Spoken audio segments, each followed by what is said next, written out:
Hey everyone, thanks for joining me today. We're here in my kitchen and I'm showing you some of the food that we've bought this weekend, kind of looking ahead, attempting to get ourselves set and ready so that hopefully from November, I guess really, I don't want to have to go to a store near our presidential election or, in November. That's kind of my prepping mindset right now, trying to get ourselves set.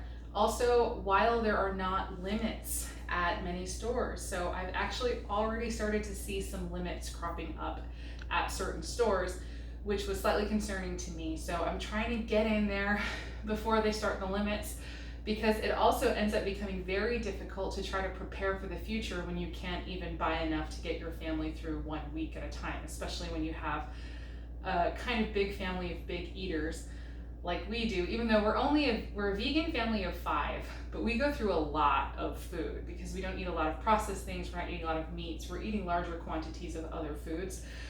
So yeah, I'm just trying to get ourselves set right now, and then hopefully to give you some ideas to help you get set, to get the fire lit under you, to get out there kind of while you still can, and to get stuff for yourself. So I will go ahead and start over here. We have 2 40-pound boxes of bananas, which I know seems extreme, I'm sure, but I did get one from, or 2 different Whole Foods. They're about $27 each, these boxes, and it's a huge number of bananas, as you can imagine. It's 40 pounds of bananas, and so I call and I kind of read the situation, and both stores were like, oh yeah, we got tons of those, and yeah, we'll give you a case. Like, they weren't even hesitant. So I felt okay about taking one from one area of town and one from another area of town, so that I'm not, overbuying and leaving some other people without. But for now, we have tons of bananas coming in, so that's a good thing. So basically what's going to happen is we're going to clear this off. Those are going to go on the table until they ripen, and then they're going to get frozen for future use. And certainly we're going to use a few of them, but the main thing I'm buying these for is to have in the freezer ready to go for things like smoothies, banana and ice cream in the future.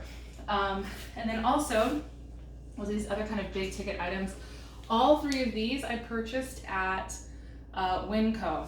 So this is a 25-pound bag of oats. It was $16.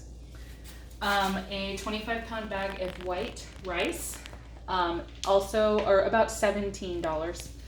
And then a 50-pound bag of whole wheat flour, which was $20. So you can see, actually, even if you have very little money, just start with a thing of oats.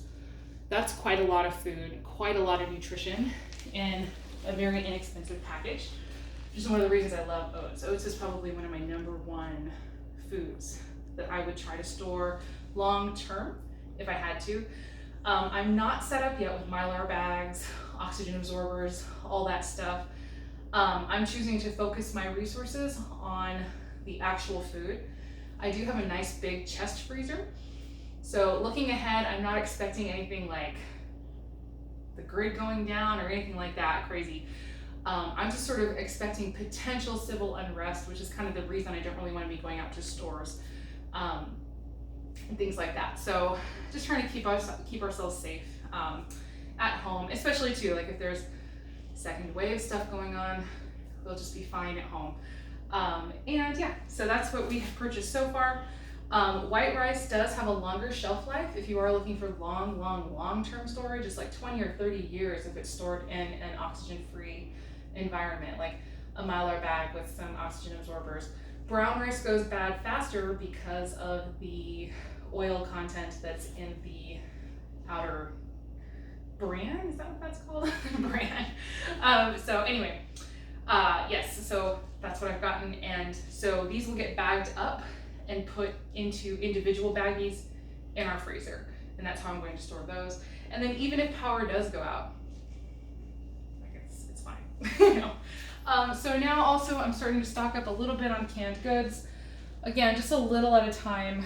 I'm not trying to be super greedy, but we have 10 cans of cannellini beans, 10 cans of diced potatoes. Most of these, with the exception of maybe a couple cans, will go into the working pantry, but most of that is going to be going into the prepper pantry. I'm designating 2 separate pantries now. One is the prepper pantry and one is the working pantry. And so basically when I run out, I'll buy more cannellini beans. I will not be pulling from the pantry where we have our food storage. And then I've started with potatoes just because potentially those are, well, they're really yummy. They're high calorie. They're a good part of our diet, and they're hard to prepare. They use a lot of energy to prepare. So having some kind of ready to go in cans sounds like a great idea for a situation where we might need to conserve power or something. I don't know. Next on the list would be our gluten-free pasta. Which might seem funny because of the giant bag of wheat flour that we have gluten-free pasta. But I turned this into sourdough bread, which I find does not irritate my stomach. I'm mainly the one that has the issues with too much gluten. I find I'm not irritated by sourdough bread, but other places I try to avoid excess gluten. And so we get our brown rice pasta. This is actually from Trader Joe's. So I've got 5 of each kind here. I love this brown rice pasta the best because, well, for one, it's tasty, but it's the price on it.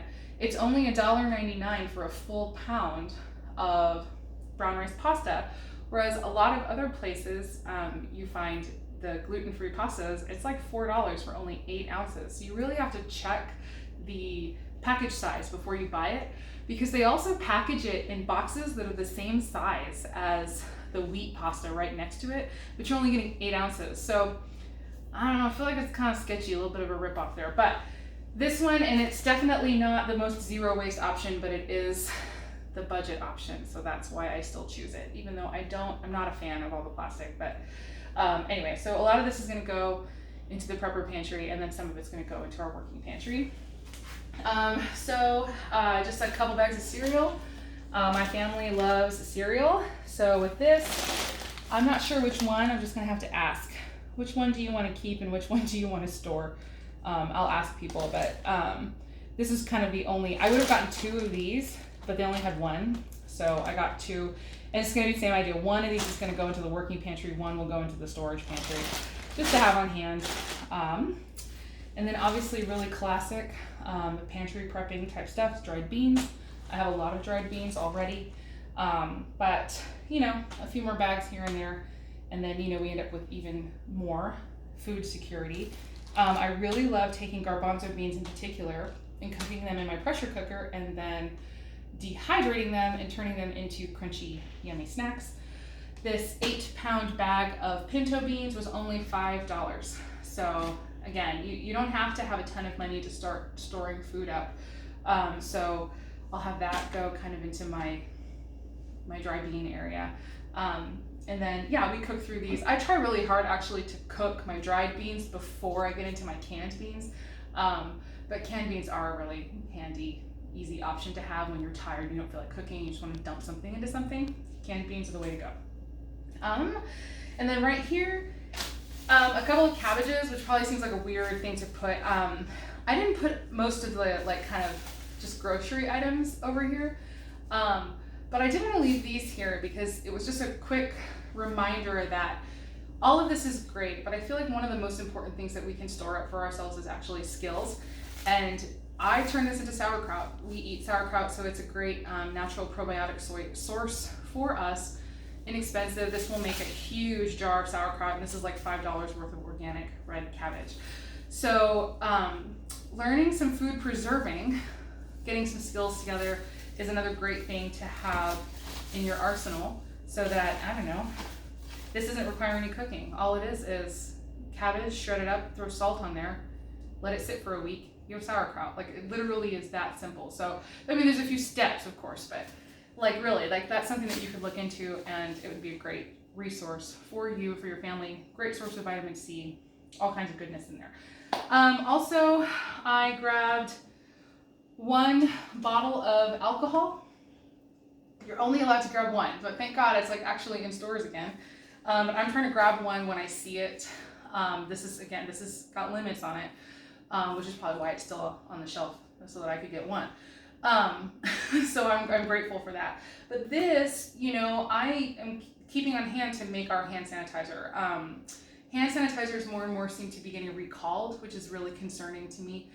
It's like literally poisoning people. Some of all these new brands of hand sanitizer that have been rushed to market because people ran out. So I make our own hand sanitizer out of isopropyl alcohol and water, and I put it into a little spray bottle like this one. And it is, the CDC recommends a concentration of at least 60% alcohol to water. So I actually do 75% alcohol, 25% water into a spray bottle, maybe with a couple essential oils in there. I'm not trusting the essential oils to do the job, it's the alcohol. But who knows, maybe they help. And maybe a few drops of a liquid oil, like fractionated coconut oil or sweet almond oil, something like that, because you're going to go through it pretty quick. You shake it up and spray, and then it's a little softer. It's not as hard on your hands as just straight alcohol. So anyway, I can post a video later at some point, but that's essentially the gist of it, and you probably can figure it out from there. Our Ticino, which is not like a, gosh, it's not a major prepper thing. This was another thing that I think I could talk about in another video. I want to talk about another thing I think it's great to think of, like going forward into a situation, like even like a survival type situation, getting rid of your vices. I don't like being addicted to caffeine, so I don't drink coffee anymore. I don't drink caffeine. That's not to say that I might not occasionally have a cup if I'm out, but it's no longer a daily thing for me. I quit, and I'm so happy I quit. I don't get headaches if I don't drink it anymore. You know, I don't want to be dealing with withdrawal symptoms if something's going down and I don't have access to the things that I normally have. So occasionally though at home, if I'm really craving a yummy coffee, I'm using Ticino. But it was just sort of that idea of not only about collecting the things, collecting our skills, but kind of getting rid of vices, getting rid of things that, you know, potentially could cause you harm. Like those caffeine headaches are nothing to joke about. But yeah, if you had to suddenly stop having that, what would happen? Like, how would you feel? Anyway, something to think about. Nice big thing of pumpkin seeds.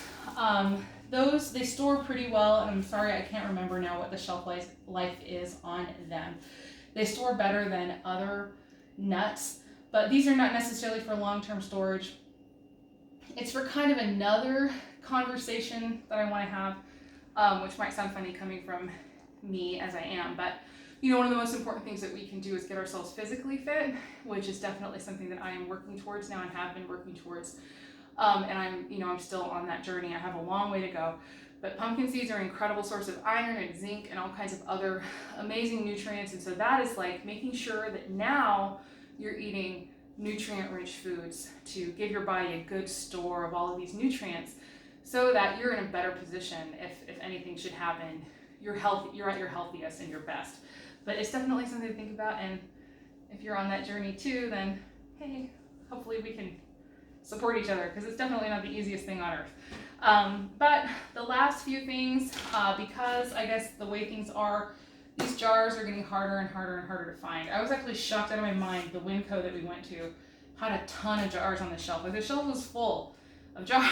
I was like, oh my gosh, I haven't seen that in a long time. So I went ahead and got 2 flats of quart-sized jars, which I'm probably going to be canning soup in or something like that, with a pressure canner as soon as I get it. Actually, I just found a used pressure canner I'm buying off Craigslist, and so I'm excited about starting that part of my journey in food preservation. It's just yet another skill, right, to add to my arsenal. And then also, so in addition to the jars, the lids are really hard to find. So these, I got a little box of lids so that I can turn jars that I already have, or utilize jars that I already have and can in those jars as well. But then, yeah, I don't want to be greedy. I want to leave some for other people, but you know, try to get enough for ourselves. So hopefully, if I manage to can, what is that? 24 quarts of soup would put us in a pretty good place. I'm looking at my husband. Yeah, he's shaking his head. That would last us like 3 days. We are huge soup fans in this house. But then with a pressure canner, you can can more things. You can can vegetables, and I don't need to get into that whole thing. Like that could be another whole video. But this is kind of like our starting point of where we are starting to try to kind of build our stock up slowly again, trying to do it in a way that I'm conscious of other people, but also attempting to meet our needs. You know, it gets really difficult when those limits start to hit the store. I almost wish that there was some way that you could prove your household size, like the number of the ages of the people, because I've got a 19-year-old, a 13-year-old, and a 2-year-old girl. So she obviously doesn't eat that much, but the other two, they're boys, they eat a lot. And I wish I could prove, like, we have a lot of mouths to feed and you need to let us buy more, but we'll just do it now. So anyway, hopefully it gives you some ideas. If there was something that I didn't cover, like some question that you have about something, I tried to do prices on most things. I think these were like $13 each, these. And I tried to do that so that you could know when you were going in and plan your own budget. This is like Arizona prices as of September of 2020. So anyway, hopefully that was helpful. If you have more questions, let me know in the comments down below. What steps are you taking for your family? Maybe you can give me some ideas. I'd love to hear it in the comments. And yeah, so yeah, again, I guess I already covered if you have questions. So I guess all that remains is for me to say, I hope the rest of your day is good and your life stays wonderful. Thanks so much for watching. Vegan Prepper out.